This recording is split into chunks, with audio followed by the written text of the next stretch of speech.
All right, so today we're going on a deep dive that, well, it's kind of a journey, right? Sure. We're talking about mountain shrines. Okay. And specifically, we're going to be looking at Girnar Hmm. in Gujarat Yeah. and the legendary Mount Kailash in the Himalayas. Yeah. And the really interesting thing is the source material for this is just all over the place. We've got historical accounts, we've got architectural studies, we've got religious texts, even personal stories of pilgrimages. So Oh, this is going to be quite a climb, I think. it sounds like it. What I think is so interesting about mountains like this is they're not just geographic landmarks. Right. They're so powerful as symbols. They're completely intertwined with the history and the beliefs and the practices of so many different religions Yeah, over okay. so many centuries. So to kind of kick things off, let's head over to Girnar. Okay. And the sources describe this mountain as rising dramatically from the plains of Gujarat. Yeah. And it's just dotted with all these ancient Jain temples that almost look like they're clinging to the slopes. Yeah. Girnar is a sacred site for Jains, and it draws pilgrims from all over on these really arduous journeys to the summit. Yeah, and you see this theme over and over again in the different sources, the difficulty of actually getting to the temples. Yeah. And I'm looking at one pilgrim's account here, and they describe the ascent as a test, Oh, wow. not just of the body, but of the spirit. They're talking about it as a physical manifestation of their devotion. What makes this specific climb so important for Jains? I think for Jains, it goes beyond just the physical. Every step, every single climb is meaningful to them Okay. spiritually. They believe that every action has consequences, even the smallest ones. Like even if you brush against an insect, that generates karma. Oh. So that arduous climb up Girnar with all of the potential for these little encounters, that becomes a way to purify the soul and to accumulate positive karma. So it's not even just about like getting to the top. And It's what about how I- you get there. It's about every single action that you take on that journey. Yeah, that makes a lot of sense. And the sources even talk about how the pilgrims measure their progress not by miles, Wow. but in acts of prostration. So they will literally lie face down on the ground, showing their humility and asking for forgiveness for any harm they might have caused along the way. I'm trying to picture that in my mind. Yeah. And it's pretty powerful stuff. I mean, it's hard to even grasp that level of devotion from, sitting here looking at these pages. Yeah, for sure. So while Girnar is clearly a really important site for Jains, Mount Kailash has a different kind of significance, right? It does, yeah. So Girnar, we're talking about primarily a Jain pilgrimage site, but Mount Kailash is revered by Hindus, by Buddhists, by Jains, and by Bon. Wow. It's often referred to as the axis mundi, Yeah. like the symbolic center of the world. Talk about an axis mundi. I know, right? I mean, I'm trying to picture this mountain and, the sources describe it as just this awe-inspiring peak, almost otherworldly. It's like this snow-capped pyramid rising up against the backdrop of the Tibetan plateau. So it's a visual that evokes this sense of awe and reverence, really, across these different cultures. Yeah. And you can't talk about Mount Kailash without talking about the kora, right? Right. That's the circumambulation ritual around the base of the mountain. Yeah, the kora is considered a really important act for all the religions that practice it. Right. But what's so interesting is the rituals and the symbolism of it Yeah. really varies depending on the belief system. Okay. So for Hindus, for example, this is a journey to Shiva's abode. But for Buddhists, it's path towards enlightenment. So even though they're walking the same path, physically, it's a completely different experience spiritually. Exactly, depending on your beliefs. So how does that actually kind of play out? Can you give us some specific examples? Sure. So for example, a Hindu pilgrim, they might perform specific rituals at certain points along that kora. They might be chanting mantras and offering prayers to Shiva. But a Buddhist pilgrim might be focusing on meditating on, say, impermanence or the nature of reality as they walk. So the same path, but they're engaging with it in completely different ways. Yeah. Based on what they believe. Exactly. And I think the landscape itself really plays a role in shaping those experiences. I mean, you think about the scale of the mountain, the terrain, Right. that sense of isolation, that Yeah. all contributes to that spiritual atmosphere. So we're seeing how the geography really interacts with the religious practices. Absolutely. But I want to go back to the visual experience for a second. I'm thinking about the concept of darshan, Right. that visual contact with a deity or a sacred object, Yeah. which is so important in Hinduism. Mhm. Could the visual impact of these mountains themselves be a form of darshan? I think so. The grandeur of these mountains, the way they dominate the landscape, I think that can definitely be seen as a form of darshan. And it's interesting because the sources mention that Mount Kailash has never been climbed in modern times. Really? And is that because it's so sacred? I think so. There's a sense that actually climbing to the summit would be disrespectful, almost like violating its sanctity. Right. It's revered as an entity in and of itself. It's not a peak to be conquered. Exactly. And what's even more interesting is that some scholars think that Mount Kailash might have been a sacred site even before the major religions arrived in that region, maybe even going back to prehistoric times. That's amazing. A place that's been revered for thousands of years. Yeah. It really makes you think about the connection between humans and these mountains, how they've inspired awe and devotion across generations. It really does. It's a reminder that there's so much more to these pilgrimages than meets the eye. They're complex. Yeah. They're layered experiences that are shaped by history, belief, and the landscape itself. So we've established that both Girnar and Mount Kailash are incredibly significant sites. They each draw these pilgrims on challenging and spiritually meaningful journeys. Right. But I'm still wondering, what is it about these particular mountains, about their specific landscapes, that makes them so unique and that shapes the experiences of the people who go to them? That's a great question, and it's definitely something that we can dig into a little deeper as we explore more of these sources, so stay tuned. We've been talking about these landscapes, Girnar and Mount Kailash, and how they shape the pilgrimages to these mountains. Right. But it's not just about the visual, is it? I mean, the sources talk about the sensory experience being so powerful. Yeah. The sounds, the smells, even the thin air at those high altitudes. It really is a multisensory experience. I mean, think about the sound of the wind whipping through the valleys, or, the silence up in the high peaks, the scent of juniper, wildflowers, that kind of thing.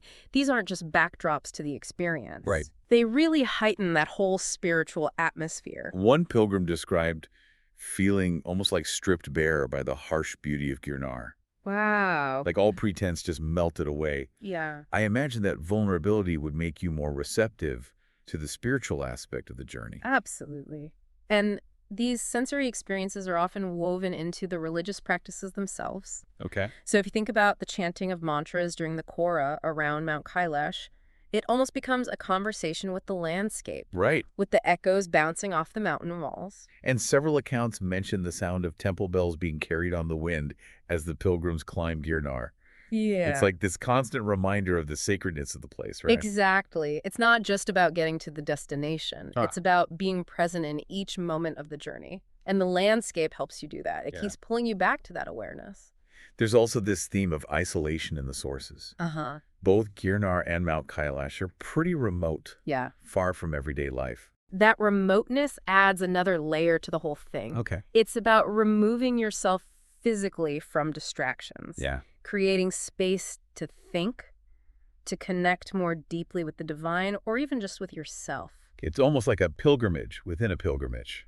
I like that. You journey to the mountain and then you ascend, you're going inward as well. Stripping away the layers, Yeah. both physically and mentally, to reach a more authentic place. We've talked about the physical challenges, the sensory experience, the sense of isolation. Yeah. But there's something else about these mountains. Yeah. They're not just places. Right. They're also powerful symbols. Mountains in general hold so much symbolic meaning in different cultures. Yeah. They represent strength, stability, transcendence, that connection between earth and heaven. And those meanings are often reflected in the myths and the legends associated with these specific mountains. Exactly. Like Mount Kailash, for example. Yeah, in Hindu mythology, that's considered the abode of Shiva. The god of destruction and creation. That's right. So the mountain itself embodies Shiva's power. Yeah, his ability to destroy and to create. Wow. And then for Buddhists, Mount Kailash is associated with Themchog, Okay. who's a wrathful deity and represents the triumph over ego and illusion. So it's not just climbing a mountain. No. It's engaging with those ancient stories. Right, and those powerful archetypes. Yeah. Every step takes on that meaning. Yeah. So it becomes this much richer, more layered experience.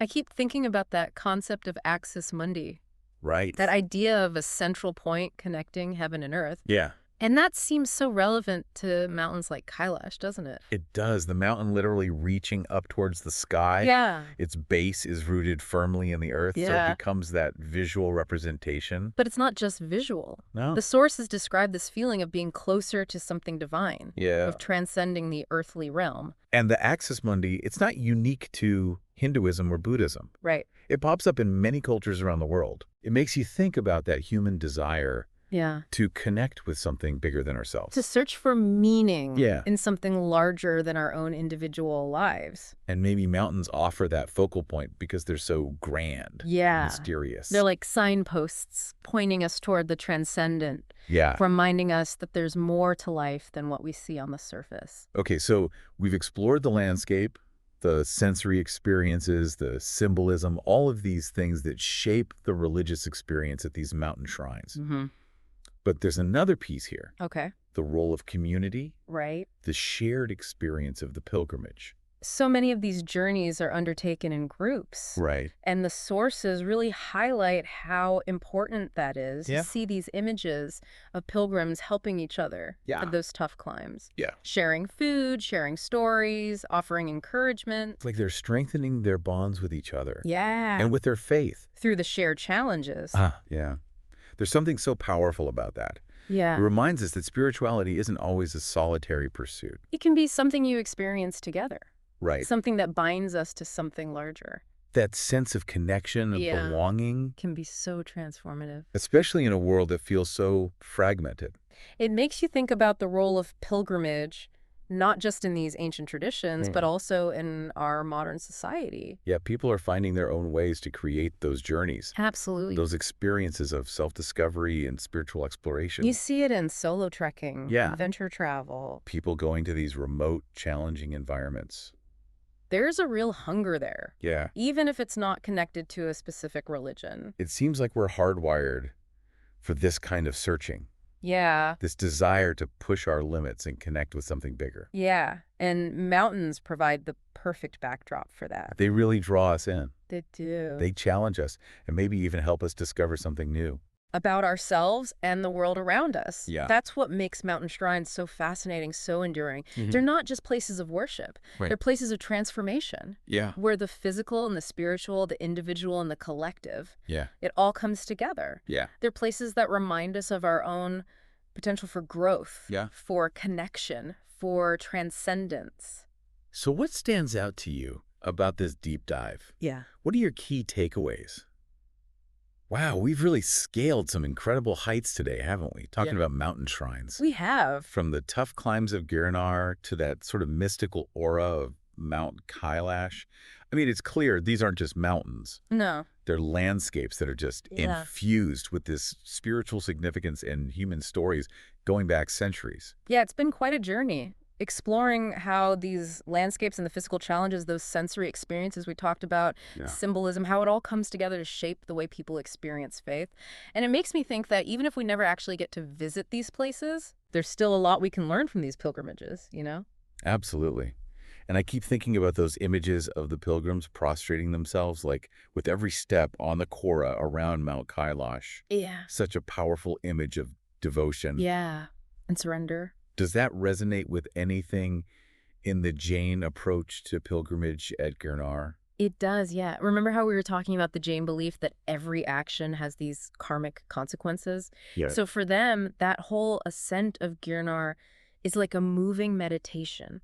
It's a way to purify the soul with every step, every breath. So even though it looks different on the outside, Yeah. there's that shared understanding that the journey itself is this spiritual practice. And you know, something that really stuck with me from all the source material was the idea that Mount Kailash has never been climbed Oh, right. in modern times. Yeah. Like people just Yeah. don't do it. And it's a real testament to the power of belief, Yeah. the respect people have for a place that is too sacred to conquer. Yeah. And maybe in a world that's so obsessed with achievement, you know, that's a really powerful message about restraint, Yeah. about respecting something bigger than ourselves. So before we wrap up, I want to leave our listeners with something to think about. Okay. Imagine you had the chance to go on a pilgrimage to either Girnar or Mount Kailash. Okay. What challenges do you think you would face? What would you hope to find? Would you be drawn to that, you know, discipline, the physical and spiritual discipline of climbing Girnar and those seemingly endless steps? Right. Or would you feel that pull of Mount Kailash, that mystical energy, Yeah. that yearning to walk those ancient paths? What inner mountains would you be hoping to overcome? I mean, it's a pretty powerful question. Yeah. Because in the end, these pilgrimages, Yeah. They're a reflection of our own journeys through life. They are, with all the challenges and the triumphs. I mean, we each have our own mountains to climb, right? We do. Not just literally, but Yeah. metaphorically. That's right. And maybe by looking at these pilgrimages, You know, understanding what motivates people to undertake them, what they experience, maybe we can find some inspiration to face our own challenges. Yeah. With a little more courage, a little more resilience. a little bit of that transcendence. We've covered a lot of ground today, exploring these incredible sites of devotion and the ways they shape the human experience. We have. But like any good pilgrimage, Yeah. I think this is just the beginning.